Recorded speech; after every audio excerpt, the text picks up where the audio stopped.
Très heureux de vous retrouver encore une fois à l'enregistrement de cette vidéo. Nous sommes en train de parler, comme on a fait déjà depuis plusieurs semaines, sur les événements prophétiques qui doivent se produire parce que ce sont des événements mentionnés dans la parole du Seigneur. Et nous sommes en train de voir comment cette nouvelle année 2025 est remplie de bouleversements, de changements vraiment, qui nous poussent à croire que nous sommes vraiment rendus dans ces derniers jours, alors que la parole de Dieu nous promet que Dieu enverra son Fils, le Seigneur Jésus-Christ, établir son royaume partout sur cette terre, et le monde sera définitivement et pour toujours changé, transformé, et finalement nous aurons un gouvernement mondial, mais un gouvernement mondial de paix, de justice et de prospérité pour tout le monde. Nous avons parlé lors de notre dernier enregistrement concernant les trois grandes puissances, communément, comme nous les appelons dans le monde aujourd'hui, soit les États-Unis d'Amérique, le Moyen-Orient, la Chine, l'Europe, et ainsi de suite. Et on a mentionné que trois de ces grandes puissances, comme la Russie, les États-Unis d'Amérique et la Chine, ne sont pratiquement pas visibles à la fin des temps. Il y a vraiment pas beaucoup de prophéties qui parlent des États-Unis d'Amérique à la toute fin. Il y a quelques versets qui parlent de la Russie que je vais vous mentionner aujourd'hui, mais comme nous le savons parce qu'on l'a beaucoup enseigné, la Russie sera éliminée complètement et plusieurs nations avec elle dans les derniers jours. Et la Chine n'est pratiquement pas mentionnée non plus comme directement, si vous voulez, dans les événements de la fin. Cependant, l'Europe soudainement devient la grande puissance mondiale des derniers jours, et le Moyen-Orient, évidemment, aussi, puisque la plupart des événements prophétiques de la fin vont se dérouler d'abord au Moyen-Orient, puisque l'Antéchrist lui-même régnera à titre de gouvernement mondial à partir de la ville de Jérusalem, dès qu'il se saisira, s'emparera du gouvernement mondial, ce qui se fera au milieu des 7 années de tribulation. Pendant les 3 dernières années de ces 7 années de tribulation mondiale de la fin, son siège social sera à Jérusalem. Alors, c'est certain que le Moyen-Orient est une grande puissance qui sera très visible dans les derniers jours, et c'est surtout l'Europe aussi qui sera visible, comme je vous ai expliqué dans la dernière vidéo que nous avons enregistrée.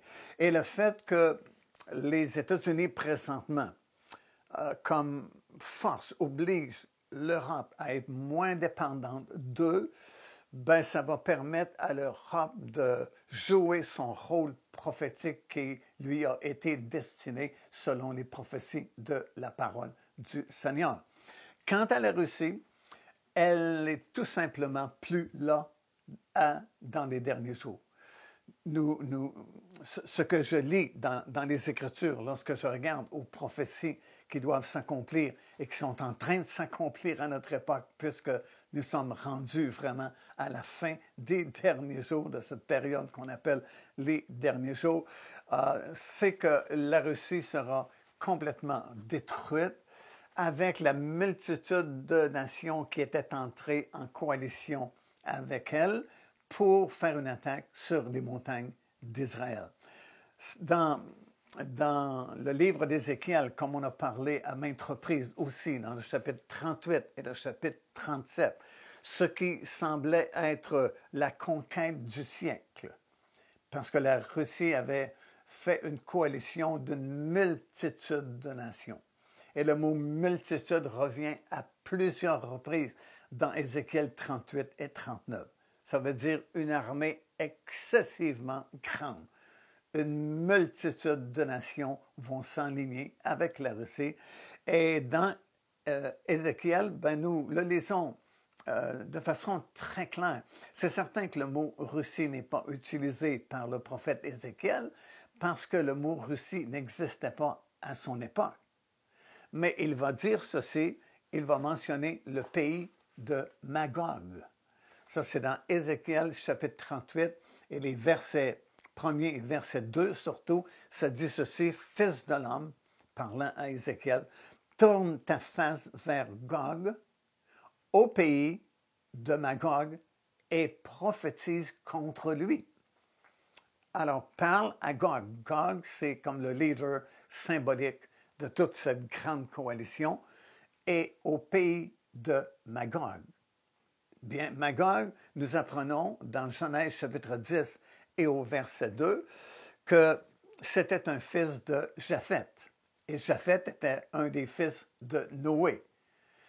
Et Magog s'est établi dans cette région nordique que nous appelons aujourd'hui la Russie. Alors, lorsque le prophète Ézéchiel tourne sa face vers Gog, au pays de Magog, ben, de nos jours, c'est la Russie. Et la Bible a dit que dans les derniers jours, Magog, ou la Russie, soulèvera une importante armée formée d'une multitude de nations pour attaquer Israël. Et la Bible nous dit qu'ils seront tous anéantis. Voici quelques versets qui le prouvent. Ézéchiel, d'abord, chapitre 38, le verset 22, Dieu dit: « J'exercerai mes jugements contre lui par la peste et par le sang, par une pluie violente et par des pierres de grêle. Je ferai pleuvoir le feu et le soufre sur lui et sur toutes ses troupes et sur tous les peuples nombreux qui seront avec lui. » Ézéchiel chapitre 39, des versets 4 jusqu'au verset 6, « Tu tomberas sur les montagnes d'Israël, toi et toutes tes troupes et les peuples qui seront avec toi. » Au verset 5, « Tu tomberas sur la face de la terre, car j'ai parlé, dit le Seigneur l'Éternel. » Au verset 6, « J'enverrai le feu dans Magog. » Magog, c'est le pays. C'est ce qu'on appelle aujourd'hui la Russie. Dieu dit: « J'enverrai le feu dans Magog et parmi ceux qui habitent en sécurité dans les îles. » Ézéchiel chapitre 39, verset 11 et le verset 16 dit ceci, verset 11, « En ce jour-là, je donnerai à Gog un lieu qui lui servira de sépulture en Israël. Je vais lui donner la vallée des voyageurs à l'est de la mer. » La mer dont il est question ici, c'est la mer Morte. Et à l'est de la mer Morte, présentement, c'est la Jordanie. Et Dieu dit: « Je vais prendre un grand territoire à l'est de la mer Morte et ça servira de sépulture pour la multitude de Gog et Magog qui tomberont à cet endroit. » Verset 16, ça dit: « Il y aura aussi une ville cimetière, si vous voulez, appelée Hamona. » Et Hamona signifie tout simplement multitude. Alors, non seulement ils auront un lieu de sépulture à l'est de la mer Morte, mais en plus, il y aura une ville cimetière qui existera et qui s'appellera justement Hamona, qui signifie multitude, où cette grande multitude, justement, tombera et sera ensevelie. Alors, c'est fini pour la Russie, ce n'est plus une puissance mondiale, et à partir de ce moment-là, du moment de l'attaque sur les montagnes d'Israël et de l'intervention directe de Dieu contre Gog et Magog, ben, on n'entend plus parler de cette multitude ni de la Russie. Alors, cette grande puissance n'est plus mentionnée, n'est plus visible dans les événements qui vont se suivre à ce moment-là. Concernant les États-Unis d'Amérique, ben, c'est curieux parce que c'est présentement une grande puissance mondiale et on se serait attendu à ce qu'il y ait des prophéties claires et précises concernant les États-Unis à la fin des temps. Mais non, les États-Unis ne sont pas visibles dans les Écritures. La seule référence que nous pouvons trouver qui peut s'appliquer aux États-Unis d'Amérique, c'est dans Ézéchiel, chapitre 38 et au verset 13, justement à l'occasion de cette grande attaque, de cette grande multitude qui va venir du nord sur les montagnes d'Israël, quand on mentionne les montagnes d'Israël, on fait référence à la Judée et à la Samarie.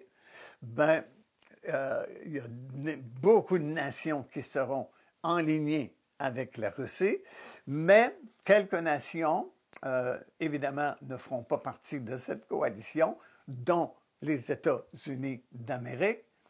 Mais où sont-ils? Que font-ils? Bien, dans Ézéchiel 38 et au verset 13, nous lisons ceci. Séba est dedans, ça c'est l'Arabie saoudite. Les marchands de Tarsis, ça fait référence à l'Angleterre, et leurs lionceaux. Leurs lionceaux à l'Angleterre, ce sont les pays du Commonwealth, comme nous les appelons, les États-Unis d'Amérique, le Canada, l'Australie et les pays semblants qui font partie du Commonwealth. Et ça dit ici dans le verset 13 du chapitre 38 d'Ézéchiel, Séba est dedans, l'Arabie saoudite, les marchands de Tarsis et leurs lionceaux, l'Angleterre et surtout les États-Unis d'Amérique, te diront à qui? Diront à cette grande multitude qui descend du nord pour attaquer soudainement Israël, viens-tu pour faire du butin? Est-ce pour piller que tu as assemblé ta multitude? Pour emporter de l'argent et de l'or? Pour prendre des troupeaux et des biens et pour faire un grand butin? Alors, vous voyez, c'est tout ce que les États-Unis d'Amérique ou le Canada ou l'Australie ou l'Angleterre même peuvent faire, et l'Arabie saoudite aussi, peuvent faire lors de cette attaque sur les montagnes d'Israël. Ils ne s'impliqueront pas militairement, ne seront pas sur le champ de bataille physiquement. Tout ce qu'ils feront, selon la parole de Dieu, ils protesteront. Ils diront à cette grande multitude, mais pourquoi faites-vous ça? Pourquoi attaquez-vous Israël? Est-ce que pour faire de l'argent, pour ramener de l'or, pour ramener de l'argent, pour faire du butin? Ou encore, comme nous le lisons dans ces deux chapitres-là, chapitres 38 et 39, es-tu venu pour prendre possession du territoire? Alors, c'est tout ce qu'il peut faire et c'est en fait le seul verset que nous pouvons trouver dans les Écritures qui fait référence aux États-Unis d'Amérique dans les événements de la fin. Alors, comprenez, les États-Unis d'Amérique ne sont pas une grande puissance visible dans ces derniers jours à la fin des temps. Pourquoi? Peut-être à cause de leur isolation qu'ils sont en train de mettre en œuvre. Peut-être parce qu'ils auront décidé de ne plus intervenir dans les conflits mondiaux. Peut-être à cause d'une crise économique. On sait que les États-Unis d'Amérique sont endettés à des trillions et des trillions de millions de dollars. Peu importe la raison, ils ne sont tout simplement pas là. Également pour la Chine, il n'y a pas de verset, il n'y a pas de prophétie qui directement s'adresse à la Chine dans les derniers jours. Le seul verset qu'on peut peut-être trouver dans les Écritures qui peut-être fait référence à la Chine, c'est Apocalypse chapitre 16 et le verset 12, lorsque la 6e et avant-dernière coupe sera versée sur l'Euphrate, le grand fleuve. Le fleuve sera asséché pour, comme il est écrit, préparer le chemin des rois de l'Orient. Alors, c'est peu probable qu'il est question de la Russie de toute façon dans ce passage-là des Écritures, parce qu'habituellement, dans la Bible, lorsqu'on parle de l'Orient, on ne parle pas de la Chine, mais on parle plutôt de l'Iran, l'Irak et ces nations qui sont en Asie. Et c'est peu probable que ce passage-là s'adresse ou fait référence à la Chine. Et je ne connais pas d'autres versets dans la parole du Seigneur qui clairement, directement, s'adressent à la Chine comme étant une puissance mondiale qui intervient dans les événements du monde à la fin des temps.